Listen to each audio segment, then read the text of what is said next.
This is the Blackberry Key2. I've put my SIM card in, I've been using it as my primary phone for a couple weeks, and I've got a lot to say about it, so fire away. My favorite thing by far would be the shortcuts from the keyboard. You can short press or long press any key to give you up to 52 shortcuts. So I just press N and my notes app pops up. I press C and Chrome pops up. It's really convenient. I think it's actually more convenient than shortcuts on pretty much any other phone. Pretty much everything else. Just kidding. There are some kinks that the company has to work out because there are some apps that still call up the virtual keyboard even though you have the physical keyboard right below. So it shrinks the size of your app and what you can see on the screen to like the top quarter or top third, and that kind of defeats the purpose of having a physical keyboard. Also, from all that typing, my thumbs are pretty sore. The Key2 completely updates the Key1 in really great ways. It's got a classier design, it's got straight sides. The keys have moved from the left side and now all three are on the right. What is brand new are the dual cameras on the back. This is a first for any Blackberry phone. And the keyboard gets a new button as well. That's the speed key.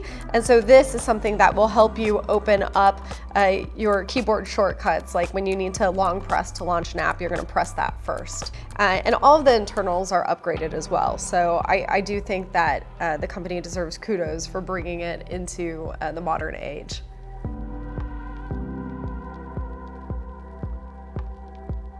I think that the Key2's keyboard is definitely an improvement over the Key1. The keys are bigger, 20% taller. They're also more separated, but I still find the keyboard pretty cramped, and a lot of that just has to do with the shape of the phone. Nobody wants a wide phone that will give you a really spacious keyboard, so this is kind of what you're stuck with. Also, I really hated having to use the Alt and the Shift keys to get to capitalization, numbers, and punctuation. It didn't make a lot of sense for me to kind of go all the way over to one side of the phone every time I wanted to do that. It was a real pain. The fingerprint reader inside the spacebar, I really like the placement of it, but it wasn't always accurate for me. So I found myself having to try multiple times, often enough, to unlock the phone. Other times it worked just fine. And then there's this capacitive home button on top of the keyboard, and probably at least half the time that I try to go home, I wind up touching the screen right above it, opening up some like old text message or some app I don't want to be in.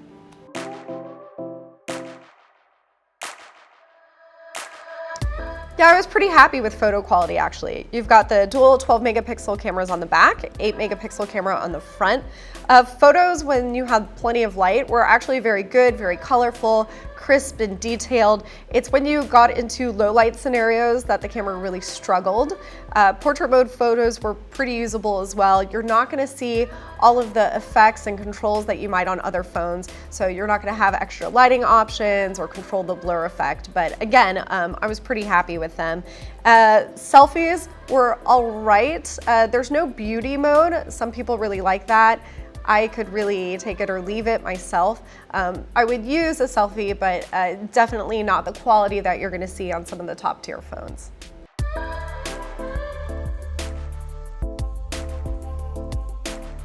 Yeah, you know, this isn't a cheap device, and it's not for people who are focused on gaming or multimedia. This is for people who want to type a lot and type accurately. These are for people who are interested in productivity.